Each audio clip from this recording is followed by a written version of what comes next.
So I knew this was coming. We heard about it about a month ago, but it's so much better to read out loud right from UB's patch notes. A lot of the feats in For Honor are finally being worked on after about a year and 7 months. They're finally getting attention, and also Aramusha is being worked on, which is crazy because we literally just talked about him a couple days ago. So I want to go over the feats and Aramusha in this video, and then talk about everything else at another time. Now, the thing I like about the feat changes are that the feats aren't completely neutered. They're not destroyed. They're still pretty powerful, but got some damage nerfs, cooldown increases, and usage time changes. So I want to start out with the feats that I find most annoying and then work my way down. So first, Unblockable. The cooldown has been increased to 150 seconds, up from 90, and the duration of the feat has been decreased from 30 seconds to 20. This isn't the biggest nerf in the world, but I'll take anything at this point. Unblockable is an insane feat, and is tied for my least favorite feat to go up against. I mean, honestly, how could you nerf this feat in any other way, other than like slowing down all the attacks? This won't really change how it's used in a 1v1 situation. It'll still be really good, but with its duration decreased and cooldown increased, we won't see it as often, probably once per match. Next is Ki or Kai, I like to call it Kai. The cooldown has been increased to 60 seconds, and it can now affect teammates. We've all been on the opposing end of this. You're fighting someone and Orochi comes barreling in and smacks you with Kai. Now you're out of stamina as he begins to attack you consistently with his lights. This feat isn't game breaking or even too strong. It's just always been really annoying, but I mean, you can still block and defend yourself. I think giving it the ability to stun teammates as well is interesting, because in public matches, unless you're playing with your friends or something, you don't really care for your teammates. I've been playing Valkyrie and I sweep my teammates all the time. I know it's annoying, but I still do it. And I think Kai having the ability to stun everyone in a team fight will definitely be interesting. Not only can I get blinded and stunned by my enemies, I can also get blinded and stunned by my partners. I'm not sure if this is the best decision, but we'll find out here in a couple days. Alright, so Sharpened Blade by itself is powerful, but have you been hit by Sharpened Blade and fear itself? I don't think there's anything worse than that. I personally don't like Sharpened Blade, but I don't despise its existence and think that after its nerfs, it'll be completely fine. I think they did a good job with this one. So the cooldown has been increased to 150 seconds, its duration has been decreased to 20 seconds, and the bleed it applies has been cut in half, down to 5 damage. I'm really happy with this change. Sharpened Blade is still going to be useful in any situation, and we'll probably only see it used once per match, and thankfully it won't last for multiple fights anymore.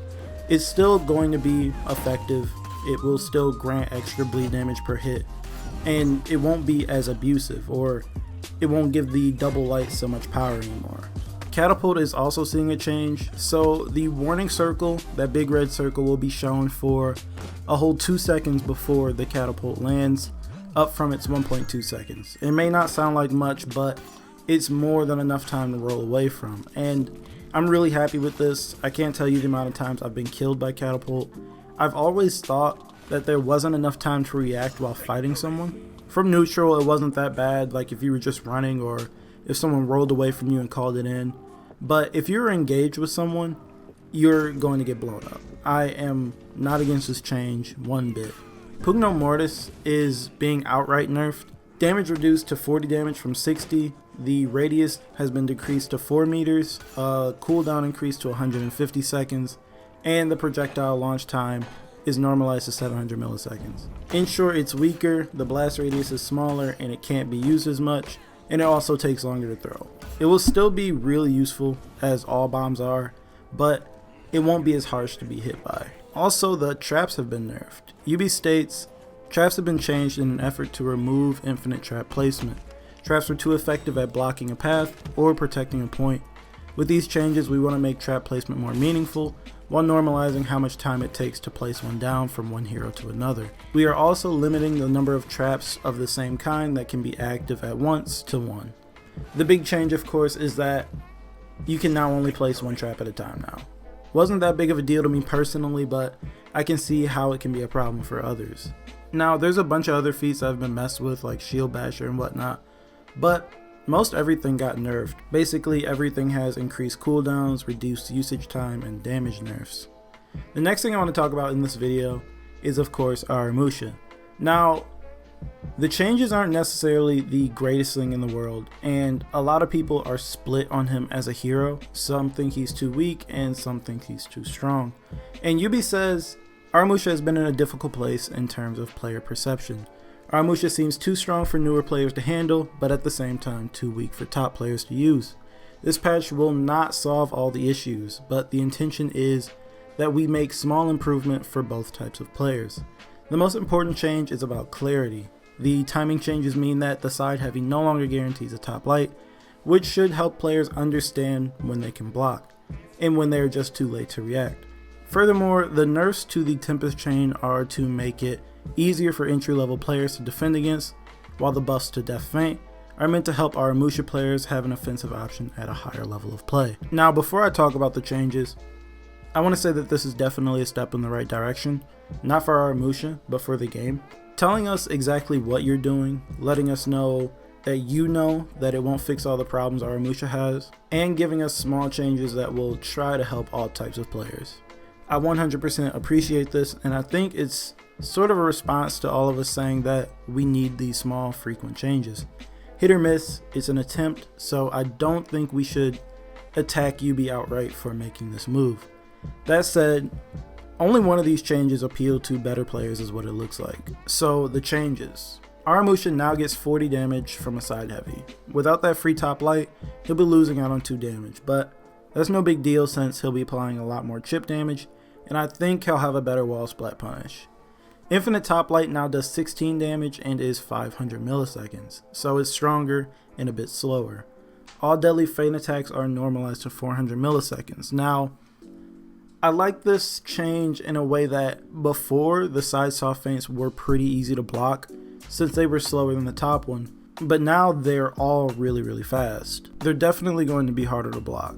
What I don't like is that it introduces another way to get into a 400 millisecond attack. I'm not a big fan of 400 millisecond attacks, but that's the direction this game is heading in, so I just had to deal with it. The side heavy opener now causes a medium hit reaction, side light cancels now cause a light hit reaction, and side heavy opener, top light opener, infinite top light, infinite top heavy, and deadly feint now branch to infinite light at 200 milliseconds into the hit recovery. All changes that make the attacks a little bit easier to block and should take away some of the confirmed lights. Now, these changes were small, but will change the way he plays a bit, and I don't think for the better. The 400 millisecond soft feints are going to be the thing that will upset people. As I've talked about, 400 millisecond attacks are tough to deal with, and will make his chains feel more dangerous and will allow Aramusha to land attacks on players who can block well. I wish that I could tell you guys that these changes made Aramusha better as a whole, but first, we'll have to see how he'll play. I don't think they will. I don't think this will be such a big deal as long as Yubi really stays on top of it. Say a week or two after the update, they see that no one really likes it. Hopefully they'll implement some more changes to make Aramusha better. The last thing I want to talk about is another thing we discussed about a week ago, and that's XP and steal gains. Last week I said that Breach, while fun, needs to offer more rewards to players since the matches are extremely long, and that people who are just trying to grind their heroes and earn gear will stop playing Breach and move back to Dominion. Yubi did make changes to the rewards for Breach, and it's much more than I expected. So the XP gain has been increased by 55% per minute of play, and the steal gains have been increased by 20% per minute of play. It doesn't matter whether you win the match or not. I'm happy with this. Now spending all that time playing is worth it. Also, the battering ram's health has been lowered to 9,000 from 9,900, so hopefully matches end faster. Anyone that watched that reveal event on Thursday saw how long those matches went on for, and they just feel so drawn out. Also, one more thing, the most important change coming to For Honor: players who re-enter matchmaking within 5 minutes after finding a match will no longer be match made with the same players. This applies to 1v1, 2v2, and 4v4. This also fixes the Find New Opponent feature in duels.